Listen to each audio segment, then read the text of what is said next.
കത്തോലിക്ക കോൺഗ്രസ് എപ്പോഴും ജനങ്ങളുടെ പക്ഷത്ത് നിന്നാണ് ചിന്തിക്കുന്നത്. അതുകൊണ്ട് തന്നെ വനമേഖലയോട് ചേർന്ന് കിടക്കുന്ന പ്രദേശങ്ങളിൽ ജനങ്ങൾ അനുഭവിക്കേണ്ടി വരുന്ന ഈ വലിയ ദുരിതത്തിന് ഒരു പരിഹാരം കാണണമെന്ന് കഴിഞ്ഞ കുറേ കാലഘട്ടമായി കത്തോലിക്ക കോൺഗ്രസ് ഗവൺമെൻറ്റിനോട് പല വിധത്തിൽ അപേക്ഷിക്കുകയുണ്ടായി, പ്രക്ഷോഭങ്ങൾ നടത്തുകയുണ്ടായി, ഞങ്ങളുടെ ആവശ്യങ്ങൾ അവരുടെ അടുക്കലെത്തിക്കുകയുണ്ടായി. എന്നാൽ ഈ സമീപ കാലഘട്ടത്തിൽ അതിന് അനുകൂലമായൊരു പ്രതികരണം നമുക്ക് ലഭിക്കുന്നുണ്ട് എന്നുള്ളത് വളരെ പ്രത്യാശാപൂർണ്ണമാണ്.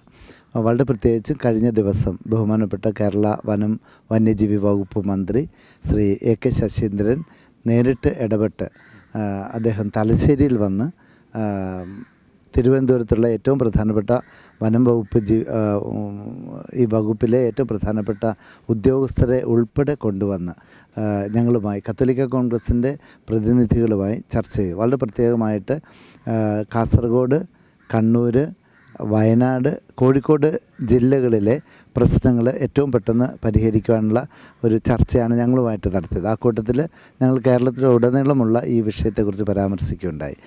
എനിക്ക് പറയാൻ സാധിക്കുന്ന കേരളത്തിലെ ബഹുമാനപ്പെട്ട സ്പീക്കർ എൻ ഷംസീറും അതുപോലെ വനം വകുപ്പ് ബഹുമാനപ്പെട്ട മന്ത്രി ശശീന്ദ്രനും വളരെ കാര്യക്ഷമമായി ഇടപെട്ടു എന്നാണ് എനിക്ക് പറയാൻ സാധിക്കുന്നത്. ഞങ്ങൾ കൃത്യമായിട്ടും ഹോംവർക്ക് ചെയ്തിട്ടാണ് പോയത്. നമ്മളുടെ മലയോര പ്രദേശങ്ങളിലെ വിവിധ പ്രശ്നങ്ങളെ അക്കമിട്ട് നമ്മൾ അവതരിപ്പിച്ചു. അപ്പോൾ മന്ത്രി പറഞ്ഞു ഇതിനെല്ലാം പരിഹാരം നമ്മൾ ക്രിയാത്മകമായിട്ട് സമയബന്ധിതമായിട്ട് നടത്താം.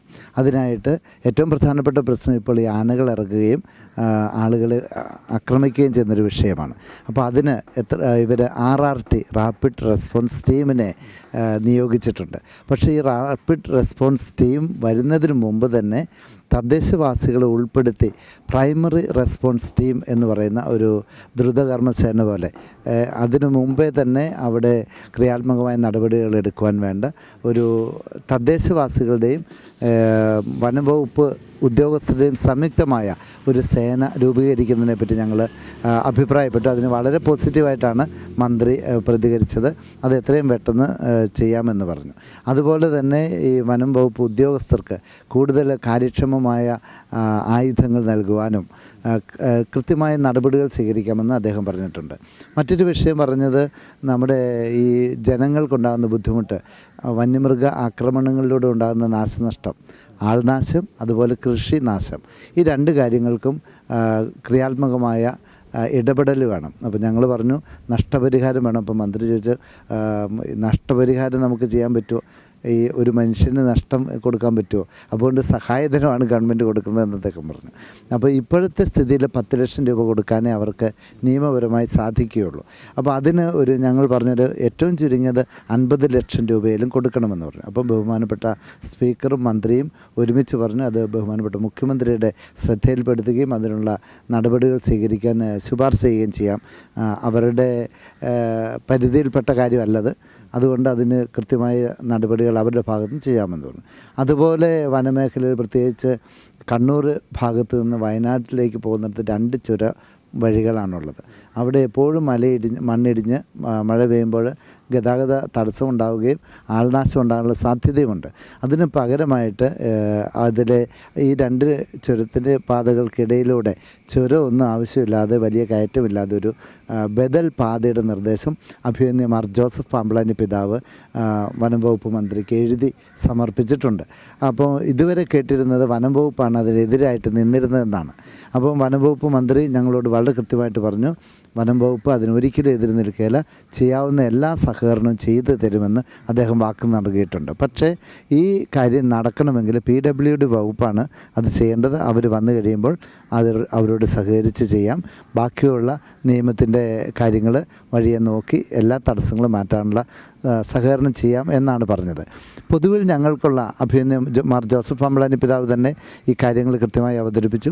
കത്തോലിക്ക കോൺഗ്രസിൻ്റെ നേതാക്കളെ ഒരുമിച്ചാണ് അദ്ദേഹം ഈ സംഘവുമായിട്ട് ചർച്ച ചെയ്തത്. വളരെ പ്രത്യേകിച്ച് തലശ്ശേരി അതിരൂപതയുടെ പ്രസിഡൻറ്റ് ശ്രീ ഫിലിപ്പ് വെളിയത്തുണ്ടായിരുന്നു. അതുപോലെ ഗ്ലോബൽ സമിതിക്ക് വേണ്ടി കത്തോലിക്ക കോൺഗ്രസ് ഗ്ലോബൽ സമിതി ട്രഷറർ അഡ്വക്കേറ്റ് ടോണി പുഞ്ചക്കുന്നൽ സാറുണ്ടായിരുന്നു. അതുപോലെ വയനാട് മാനന്തവാടി രൂപതയുടെ പ്രസിഡന്റ് ശ്രീ ജോൺസൺ തൊഴുത്തുങ്കൽ സാറുണ്ടായിരുന്നു. അതുപോലെ കത്തോലിക്ക കോൺഗ്രസിൻ്റെ പ്രധാനപ്പെട്ട നേതാക്കളാണ് ഈ ചർച്ചയിൽ പങ്കെടുത്തത്. മന്ത്രി പറഞ്ഞതിൽ എനിക്ക് ഏറ്റവും വലിയ സന്തോഷം നൽകിയൊരു കാര്യം, അദ്ദേഹം പറഞ്ഞു, ഞങ്ങളിത് ശ്രദ്ധിക്കുന്നു. കത്തോലിക്ക കോൺഗ്രസ് ഈ പ്രശ്നം ഏറ്റെടുത്ത് പൊതുജന മധ്യത്തിലും ഗവൺമെൻറ് ശ്രദ്ധയിൽപ്പെടുത്തിയത് ഞങ്ങൾ ശ്രദ്ധിക്കുന്നുണ്ട്, ഗൗരവതരമായിട്ട് എടുക്കുന്നുണ്ട്, അതിനുള്ള നടപടികൾ എടുക്കാമെന്ന് പറഞ്ഞു.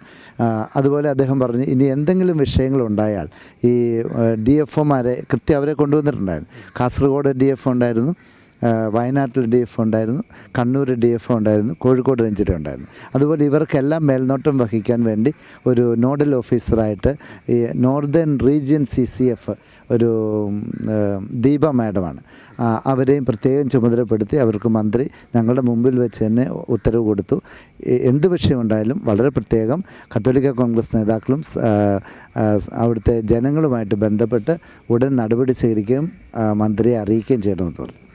മറ്റൊരു സന്തോഷകരമായ കാര്യം എന്ന് പറഞ്ഞാൽ, അവിടെ കടന്നൽ കുത്തേറ്റ ഒരു കർഷകന് അപകടം സംഭവിച്ചു. അവർക്ക് അവരുടെ ദുരിതാവസ്ഥ ഞങ്ങൾ മന്ത്രിയുടെ മുമ്പിൽ അവതരിപ്പിച്ചപ്പോൾ അവിടെ തന്നെ വെച്ച് മന്ത്രി 2 ലക്ഷം രൂപ സഹായധനമായിട്ട് പ്രഖ്യാപിക്കുകയും അത് ഇന്ന് കത്തോലിക്ക കോൺഗ്രസ് നേതാക്കളെ അറിയിച്ച് തന്നെ കൊടുക്കണമെന്ന് പറയുകയും ചെയ്തു.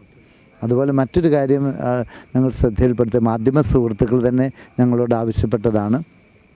കണ്ണൂർ ഡിസ്ട്രിക്റ്റിലെ വയനാടിനോട് ചേർന്ന് കിടക്കുന്ന കൊട്ടിയൂർ എന്ന ഗ്രാമത്തിൻ്റെ ഒരു മലമുകളിൽ വനത്തോട് ചേർന്ന് താമസിക്കുന്ന നിരാലംബരായ 2 ആളുകൾ, ഒരു ദമ്പതികളാണ്, പ്രായമുള്ള ആളുകളാണ്. അവരുടെ കാര്യം എനിക്ക് തോന്നുന്നു ഏതൊരു ചാനലിൽ തന്നെ, അത് ഏഷ്യാനെറ്റ് ചാനലിലാണ് അവർ അവതരിപ്പിച്ചു. പക്ഷേ ഇതുവരെ ഒരു നടപടിയും ഉണ്ടായില്ല.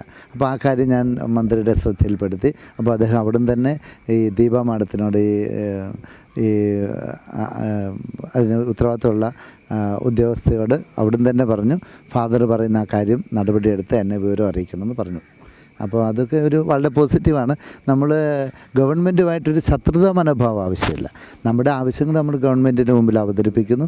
അവരതിന് നമ്മളോട് അനുഭാവപൂർണ്ണമായ സമീപനം സ്വീകരിക്കുമ്പോൾ നമ്മളത് അംഗീകരിക്കണം, അപ്രിഷ്യേറ്റ് ചെയ്യണം. ഇനി എന്തുമാത്രം ഈ പറഞ്ഞ വാക്കുകളൊക്കെ പാലിക്കുന്നുണ്ട് ഇനി തുടർ ദിവസങ്ങൾ ഞങ്ങൾ നിരീക്ഷിക്കുന്നുണ്ട്. അതിനും അദ്ദേഹം ഒരു നിർദ്ദേശം വെച്ചത്, കത്തോലിക്ക കോൺഗ്രസിൻ്റെ നേതാക്കളും ഈ ഉദ്യോഗസ്ഥരും ബന്ധപ്പെട്ട ഉദ്യോഗസ്ഥരും തമ്മിൽ അടിക്കടെ ഓരോ മീറ്റിങ്ങുകൾ കൂടിയും ഈ വിഷയങ്ങൾ അവർക്ക് അവതരിപ്പിക്കുകയും അതിൻ്റെ പുരോഗതി മന്ത്രിയെ അറിയിക്കുകയും ചെയ്യാം. അദ്ദേഹം ഈ നമ്പറുകളൊക്കെ ഞങ്ങൾക്ക് തന്നു. അവർ വനം വകുപ്പിൻ്റെ മേധാവി തന്നെ വന്നിരുന്നു. അതുപോലെ ചീഫ് വൈൽഡ് ലൈഫ് വാർഡന് കൂടെയുള്ള ആളുകളും അവരെല്ലാവരും വന്നു. അത് വളരെ പ്രതീക്ഷാ നിർഭരമാണ്. നമുക്ക് അങ്ങനെ ഗവൺമെൻറ് ജനങ്ങളുടെ ആവശ്യങ്ങൾ ശ്രവിക്കുകയും ജനങ്ങൾക്ക് അനുകൂലമായ നിലപാടുകൾ സ്വീകരിക്കുകയും ചെയ്യുക എന്നാണ് നമ്മൾ ആവശ്യപ്പെടുന്നത്. അത് ചെയ്യുമ്പോൾ പിന്നെ അവരെ നമ്മൾ കുറ്റപ്പെടുത്താൻ പാടില്ല. സമരത്തിന് വേണ്ടി കത്തോലിക്ക കോൺഗ്രസ് ഒരിക്കലും സമരം ചെയ്യുകയില്ല. ഈ നാട്ടിലെ ആളുകളുടെ സുസ്ഥിതിക്ക് വേണ്ടി ഗവൺമെൻറ്റിൻ്റെ ശ്രദ്ധ കൊണ്ടുവരികയാണ് നമ്മൾ ചെയ്യുന്നത്.